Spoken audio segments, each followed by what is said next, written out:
November 1918, the guns fall silent across Europe. Cities lie shattered. Railways are twisted metal. Fields are scarred trenches. Millions are dead. And yet, in the weeks after the armistice, a quieter movement begins far from the ruins of the Western Front. In offices thousands of miles away, ledgers are opened. Credit is discussed. Exchange rates are recalculated. And a simple question takes shape behind closed doors. Who will pay for Europe's recovery, and on whose terms?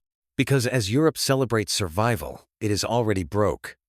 By the end of the First World War, the continent's great powers are financially exhausted. Governments have spent at unprecedented levels. Gold reserves are depleted. Currencies are unstable. Inflation is spreading. The physical destruction is obvious, but the financial damage is deeper and more dangerous. Victory did not bring solvency. It brought debt. During the war, European states had relied heavily on foreign borrowing to sustain their armies and economies. Supplies, food, fuel, and weapons had flowed in massive quantities, especially from across the Atlantic. These were not gifts. They were loans. And now the bills are coming due. This is where the story truly begins. Before the war, Europe had been the financial center of the world. Its banks set terms. Its currencies dominated trade. Capital flowed outward. But the war reversed that flow. As Europe drained its wealth to fight, financial power accumulated elsewhere. By 1919, the United States is no longer just an industrial giant. It is the world's principal creditor. American banks now hold enormous claims on European governments. They possess capital when Europe does not. And in a global economy built on credit and confidence, that imbalance matters. Publicly, the focus is on reconstruction. Rebuilding homes. Restarting factories. Stabilizing borders. Privately, the concern is survival. Without immediate funding, European economies risk collapse. Governments could fall. Social unrest could spiral. The need for capital is urgent. But capital is never neutral. European leaders understand they must borrow again, this time not to fight a war, but to rebuild peace. Roads must be repaired, industry revived, currencies stabilized, and war debts serviced. Domestic savings are insufficient. Tax bases are weak. Inflation undermines confidence. There is only one realistic source of funds. Across the Atlantic, American financial institutions are ready, not as conquerors, not as occupiers, but as lenders. This is the crucial shift. Recovery will not be financed from within Europe. It will be financed from abroad. And financing creates relationships between debtor and creditor, borrower and lender, government and bank. These relationships will shape far more than balance sheets. At first, the arrangements appear technical. Loans are extended, bonds are issued, exchange rates are discussed, committees are formed to manage repayments. The language is administrative, even dull. But behind that language lies power. Because accepting loans means accepting conditions. It means prioritizing debt service. It means aligning fiscal policy with creditor expectations. It means stabilizing currencies in ways that favor repayment, even if domestic economies struggle. In country after country, financial policy begins to shift. Budgets tighten. Spending choices narrow. Central banks gain new constraints. Monetary sovereignty starts to erode, not through force, but through obligation. This matters because the post-war period is fragile. Europe is not simply rebuilding structures. It is rebuilding political legitimacy. Populations are restless. Veterans return to unemployment. Inflation eats savings. Governments promise recovery but lack resources to deliver it independently. Debt becomes the bridge between survival and stability. And the bridge is owned by someone else. The first major turning point comes as European governments realize that recovery cannot be separated from repayment. The same loans that fund reconstruction also lock in long-term dependence. Currency stabilization plans are tied to debt schedules. Economic policy becomes entangled with international finance. None of this is presented as domination. It is presented as cooperation, as assistance, as modernization. But the effect is unmistakable. Financial decisions once made in European capitals increasingly reflect external constraints. The flow of money shapes the flow of policy. Recovery proceeds, but on terms that extend influence, quietly, steadily, and legally. This is not a story of secret meetings or hidden conspiracies. It is a story of structure, of how capital moves, of how power follows money. By the early 1920s, Europe is rebuilding, but it is rebuilding inside a financial framework it does not fully control. And the consequences of that framework will not be immediate. They will unfold slowly through currencies, crises, and political pressure. The war has ended. The fighting is over.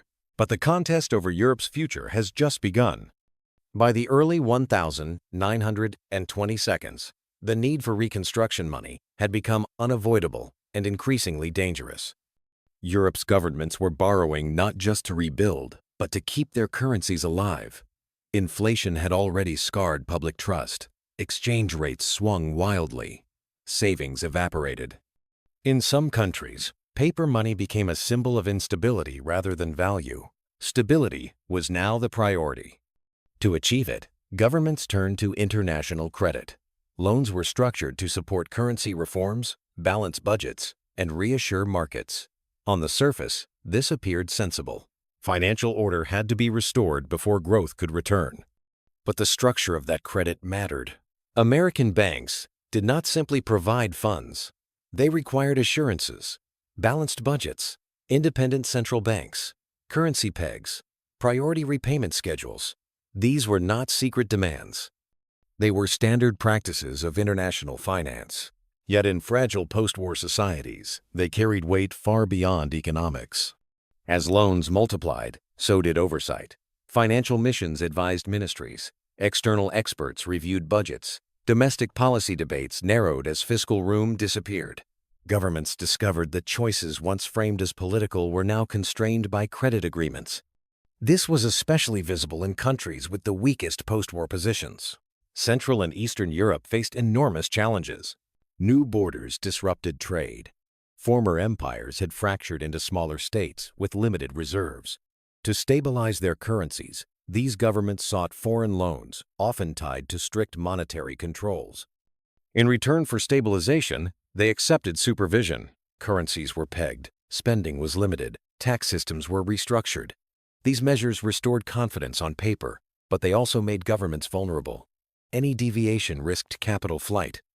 Any crisis threatened default. Western Europe faced similar pressures, though, with greater capacity to absorb them. France struggled with inflation and reconstruction costs. Germany faced an even harsher reality. Burdened by reparations and internal instability, it became deeply entangled in international finance. Large inflows of foreign capital temporarily stabilized its economy, but at the cost of exposure. Money flowed in quickly. It could flow out just as fast. Throughout the mid-1920s, the system appeared to work. Factories reopened. Trade resumed. Cities rebuilt. International conferences praised cooperation. Financial headlines spoke of recovery. But beneath the surface, the structure was brittle.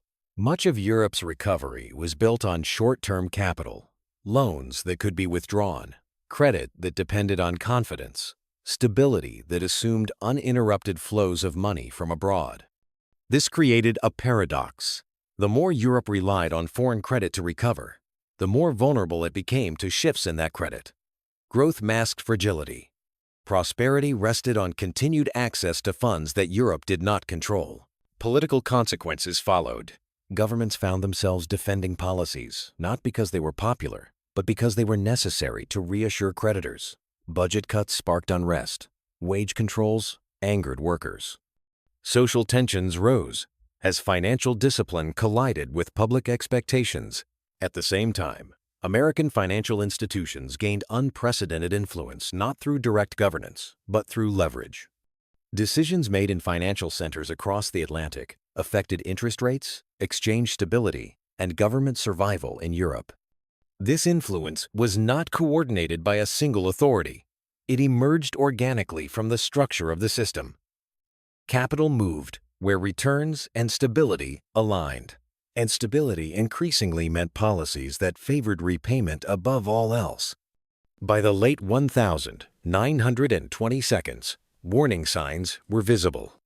European economies were growing, but unevenly. Debt levels remained high. Political systems were under strain. And the global financial system had become tightly interconnected more than ever before. A shock in one part of the system could now travel quickly. Few policymakers fully grasped how dependent recovery had become on continuous credit expansion. Fewer still imagined how quickly that credit could disappear. The second major turning point came not from Europe, but from the source of its lifeline. Across the Atlantic, financial conditions began to change. Risk tolerance shifted, lending slowed, markets became cautious. The flow of capital that had sustained Europe's recovery showed signs of tightening. The question was no longer how to rebuild Europe. It was what would happen if the money stopped. Because if recovery had been financed externally, collapse could be triggered externally as well. And Europe, once again, would be left to absorb the consequences of decisions made beyond its borders. When the flow of credit finally slowed, the illusion of stability collapsed with it. By the end of the 1922, Europe's recovery rested on a fragile assumption that foreign capital would continue to arrive on schedule, in sufficient volume, and without interruption. Governments planned budgets around it. Banks relied on it. Entire currencies were supported by confidence that external loans would keep rolling in. That confidence was misplaced. As financial conditions tightened across the Atlantic, lending patterns shifted sharply. Banks became cautious. Short-term loans were not renewed. Capital that had poured into Europe during the years of optimism began to retreat quietly at first, then all at once. The consequences were immediate.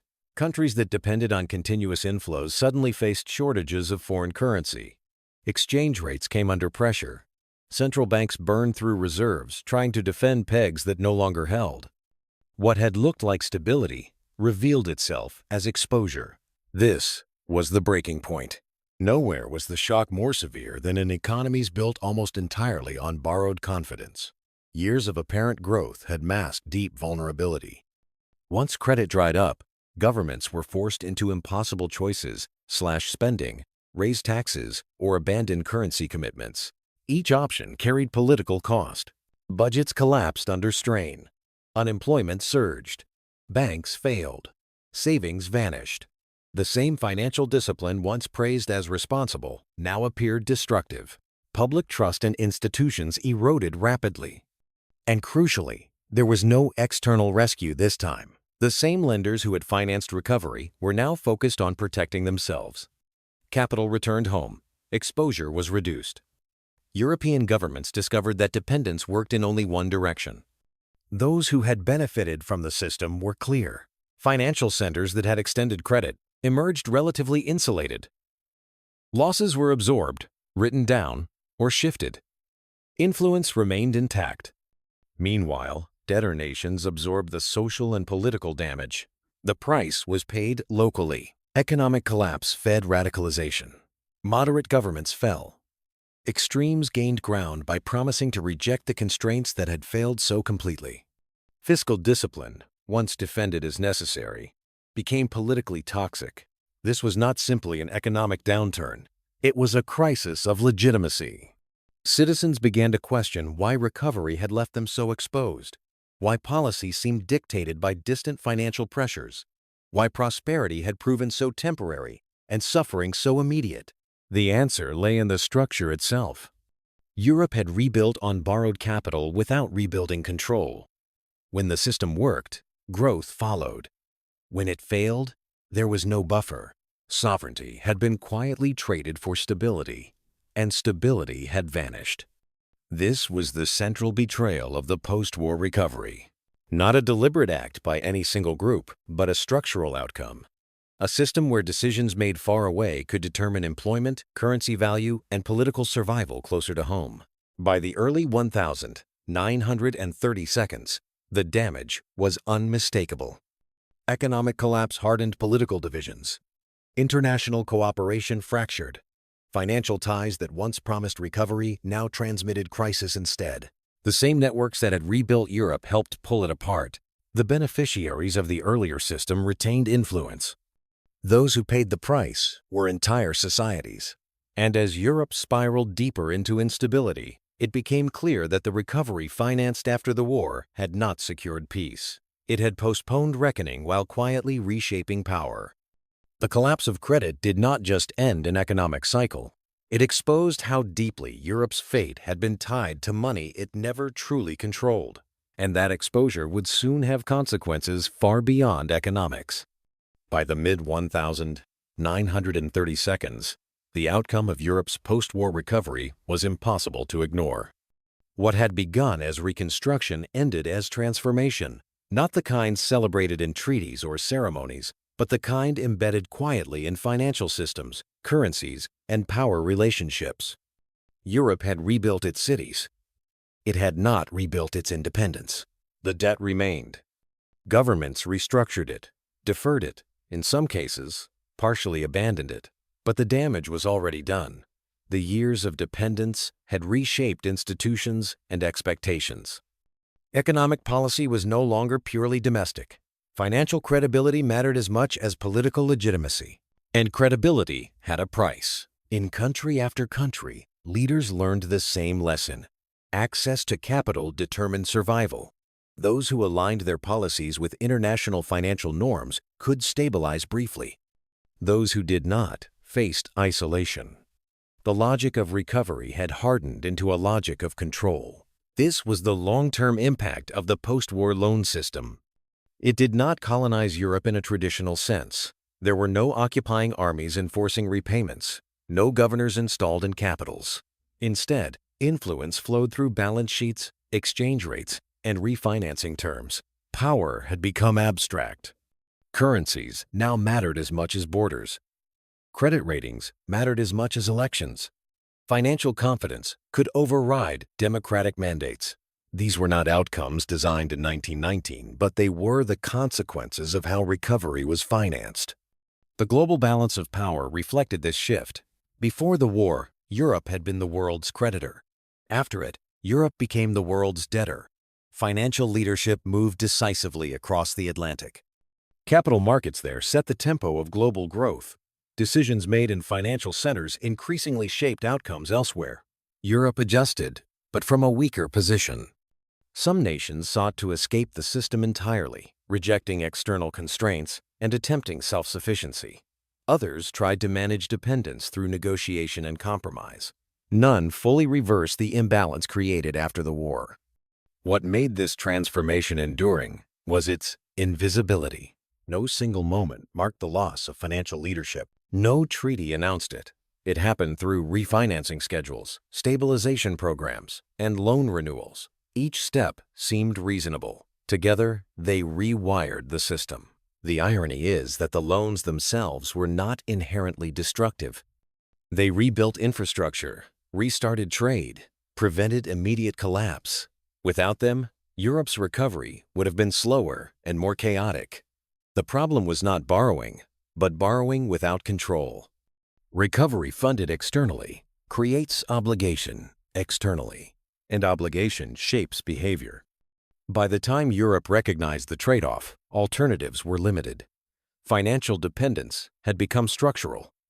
Policy choices were constrained not by force, but by necessity. This story matters because it challenges a comforting narrative. We often imagine post-war recovery as a purely constructive process, a story of rebuilding and cooperation.